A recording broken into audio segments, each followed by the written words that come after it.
It is time for Great Mate Debate. What's happening? We have a lovely couple today. Courtney and Evan are here, and it's a little bit of a heavier Great Mate Debate, to put that out there. We're going to see if Courtney's ready to get over some trauma. Oh, God. Who wins today? Courtney. Not wins the debate, but win the toss. Courtney? Yay. Yay. How can we help you get over trauma?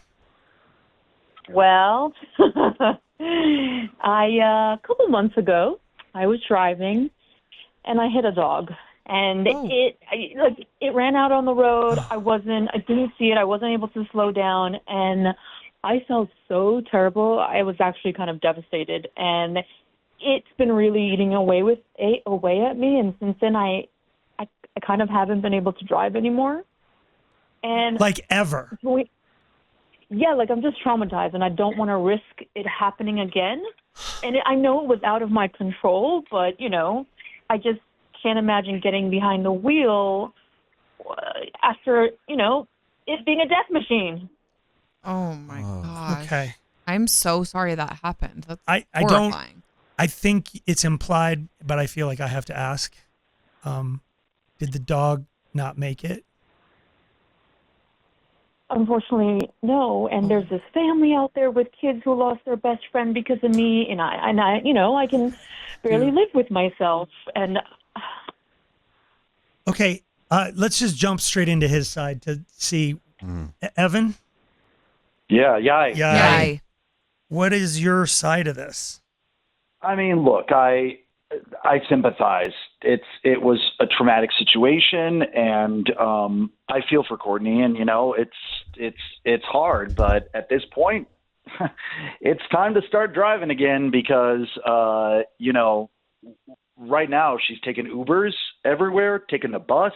Ubers are cutting into all of our sort of rainy day funds, and the bus is cutting into our time together because obviously here it's like the bus it's going to take you a while to get there. I mean, she took an Uber the other day from Aurora to Golden, and I was like, that's hefty. It's costing like hundreds of dollars, when you do that. So yeah.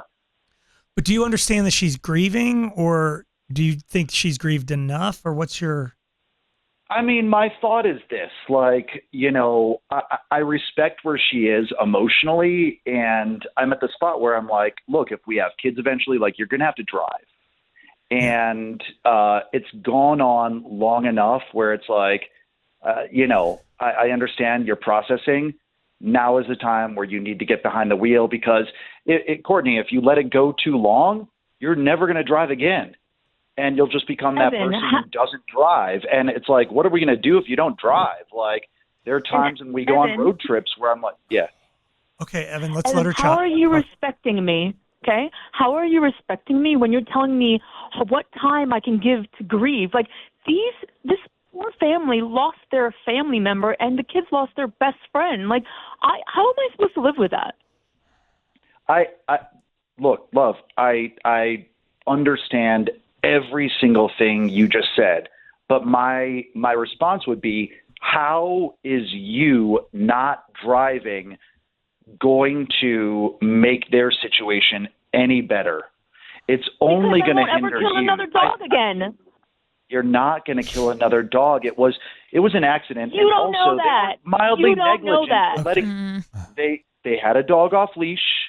That was, I'm sympathetic for both you, Courtney, and the family. But at this point, you can't let that trauma impede on our lives because now it's causing not trauma, but it's causing stress in our life. Inconvenience, more like, but... Yes, and Evan, I'm traumatized. I don't know what to tell you. I don't ever want to drive again, and maybe I will one day, but right now, I need time to grieve. Let me get some... Is you not driving going to bring the dog back? It's not going to bring the dog back. Evan, everybody... No. Okay, hold on real quick. 303-222-5423. We need a jury. Decide. Yeah. This is real emotion versus logic, and I don't think... we got to find some middle ground on this one. So should she drive? Should she grieve more? What if she never goes back? 303-222-5423. I'm sorry, you guys can keep going. Can I just ask you this, Courtney? This sounds rude, but like, what if the bus you're on hit a dog?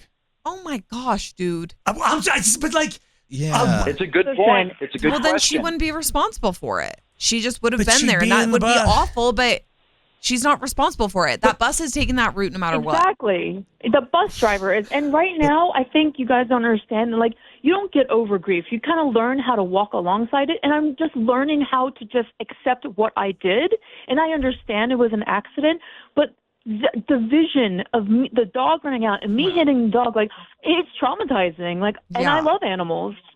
Kind of traumatizing for all of us listening right now. I love animals too, but at the end of the day, you got to get from A to B, and cars are how we do it here. And it's. I think if you live in that trauma, you're not going to move past it. But Evan, do you what have you any need to sympathy? do It kind of feels like you're like, okay, clock's up. Like the alarm didn't go off. You need to travel Route 66 across the country, but go to the grocery store. It's 3 minutes away by car. But you don't do that. Evan, how can you deem what is an appropriate time to grieve?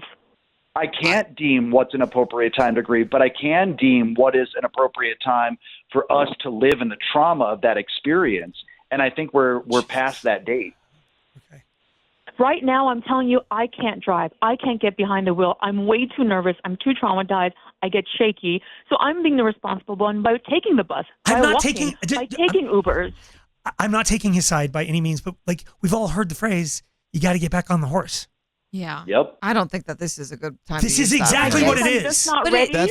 That's what I'm wondering. It's not for me about the time. It's about the way you're grieving. Like, is you not driving helping your grieving? No, or is it it's just not. I'm going to hop in here. It's not helping. Yeah, like whether it's how long it's been or not, like, is that actually, are you going to get over it eventually? Are you going to just one day wake, I don't know hope how so, but right now it's too soon. And it's like, can you imagine if you killed a family member of somebody's, like, just beloved family member? No, I actually can't. But well, there wouldn't be a beloved family member who's left off leash, hops over a fence, gets out of their gate, and runs into the road. Like, look, that's not entirely untrue or entirely true, because it could happen. But I think, Evan, you're kind of having like zero sympathy and zero empathy for what she's going through, and I'm a little worried about your marriage. This is I hear you, but this is 3 months going now, and maybe it should be 10. And I'm not wanting to hemorrhage money,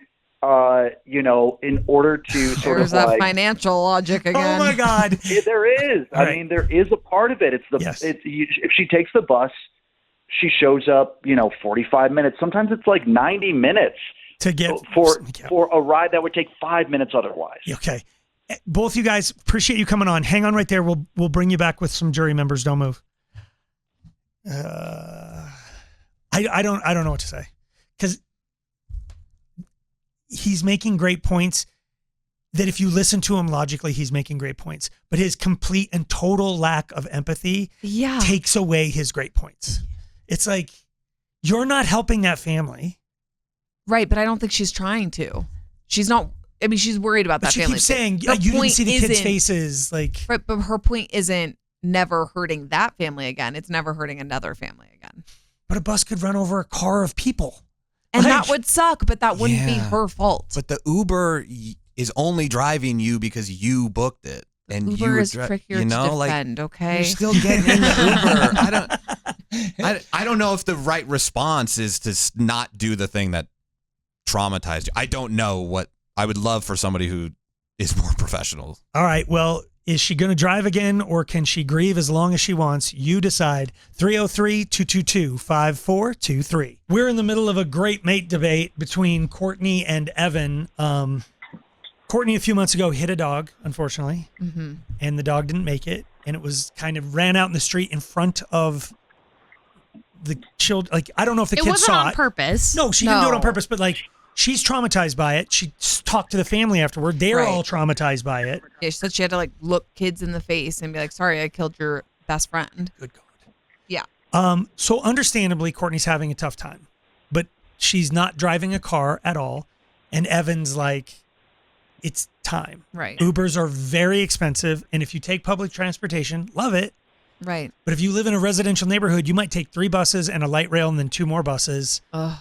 just to go buy groceries. So he's saying she's got to get back on the horse, and she's saying there's no time limit to grief. Right. So Courtney, Evan, thank you for hanging with us. Feel free to jump in with any of these people. Let's start with Monica. Yay! Yay! Whose side are you on? I'm on the husband's side, and yes, killing an animal sucks, but the dog's life is over, and her life is not, and she can't let that accident ruin her life. I know, but so she's just supposed to go about her life like normal? Like nothing ever happened? No, she can drive with a new sense of respect and awareness and remembrance of what happened and be a little more cautious, but she cannot let this affect all the aspects of her life that she has, her relationship, her time. It's cutting into her life that she has to live. Nobody can bring back that dog, but she can still live her life. Can I just ask you, Monica? Because again, I don't really have a side because grief and all that, but like, have you killed anything? Oh, yeah, dude. One time there was a groundhog in the middle of the road, and I didn't totally off it. It was screaming, so I had to go back over it. I felt real bad for a real long time, but I still drove. Okay, right so back I over it. don't want to ever be near I've Monica. had to do the same thing. Yeah. What'd you have to kill? A squirrel. Look, I mean, she makes a good point. Most people have hit squirrels in the road accidentally. There are always things that are running out there, whatever it might be. All of those things are accidents. Look, there was no malintent. It was an accident. We don't modify our lives when we have an accident. An accident is defined by the fact that it was an unfortunate incident that we hope to never repeat again. Is that what an accident is defined by? He probably looked it up, Erica. Don't fight this guy. Let's get some more jury members in here. Sis? Yes. Whose side are you on? Yay. I just wanted to kind of talk to her. I'm on his side.